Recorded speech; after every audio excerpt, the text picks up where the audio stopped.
And the reason that's wrong is because transgender people like me, I identify as male. I lived in Philadelphia, and I was working in a place where I wasn't able to be out. My birth gender is female. I was riding to work every day with a pass provided me by my work with a female sticker on it. But I got on the pass looking exactly like this, and the conductor said, "Is that your mother's pass? You can't use her pass." And I was like, okay, first of all, I'm 28 years old, and second of all, this is my pass, and I have a right to ride SEPTA without feeling unsafe. I have a right to ride SEPTA without being scared of who's going to follow me off when I get off that train or that bus. I have a right to get on SEPTA without the driver telling my T in front of everybody else on the bus. And so Rage is not against public transportation. We're for public transportation. We want public transportation to be fully funded, but we want to make sure that the city is funding groups that protect the rights of everybody. Transgender people's rights are protected in Philadelphia, and yet SEPTA tries to operate above the local laws and say that we don't have to protect transgender people. So thinking about what we could do with $50 million, SEPTA could use a little help right now. They're broke. They really are. If the city helped them out a little, maybe the city could say, look, we can give you a little extra funding, but you need to take those stickers off that passes. But I don't think it'll take $50 million. I don't think it'll take $3 million. I don't think it'll take $1 million. I think it just takes Joe Casey, the general manager of SEPTA, doing the right thing and saying, hey, from this day forward, everyone can use the pass that they buy without having their gender scrutinized. I also think it doesn't even take SEPTA. It could just take the people of Philadelphia saying, we are never going to witness another transgender person being called out just because they're trying to ride a bus or a train. And what that means is if you see something, letting us know. You can call 267-21-SEPTA and let us know if you see incidents of discrimination. If you see something, you can say to the person, look, I have your back. You have a right to use your pass. That driver can't call you out like that. You can wear a rage button and show that you support us. So, how many people, if they see somebody being called out for their gender on SEPTA, are going to say something? How many people are going to, today, next time they're at a computer, go to phillyrage.org and take that pledge and become a member and say that if I see something, I'll say something, that I'll be a visible ally? Yeah. So go to phillyrage.org, and we'll also be out at Occupy in the upcoming weeks and months telling you how to help end this policy. Thank you. Thank you, Max. Okay, we have two more groups, and then we're going to break into small groups and do some discussion. Right now we have Janine from Project Home. Hi everyone, I'm Janine from Project Home and representing the Vote for Homes Coalition today. We're a coalition of over 60 service providers, people who are formerly homeless, people who are currently homeless, and we are here today to invite you to be part of the conversation.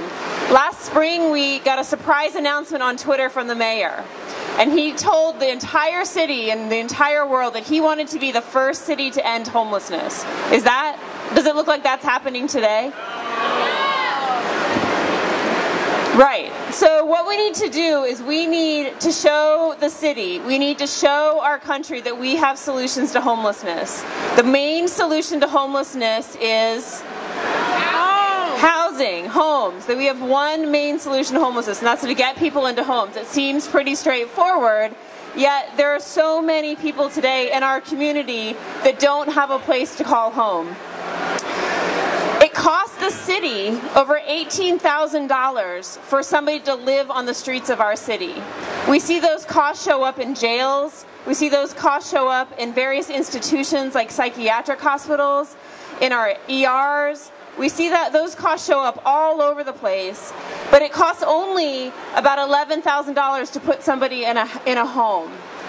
We're looking at something as simple as only $300 a month to provide somebody with the subsidy they need to be able to live in someplace affordable. Yet we spend so much money each year to keep people in and out of our prisons, in and out of our psychiatric hospitals, in and out of emergency rooms. We can do better than this. Look around. This winter, with winter coming, we're looking at Ridge Avenue Center closing. We're looking at more and more people living on our streets, and we need to show the mayor, we need to show the city that the answer to homelessness is home. So I invite you to be part of the conversation. Vote for Homes has a meeting down here tomorrow with Occupy Philadelphia. We're going to be meeting in the Arch Street Methodist Church, just right up here at 2 o'clock. We've had a couple of conversations, and we want to invite you to be a part of it as we come up together with the solution to get more homes for people. Thank you.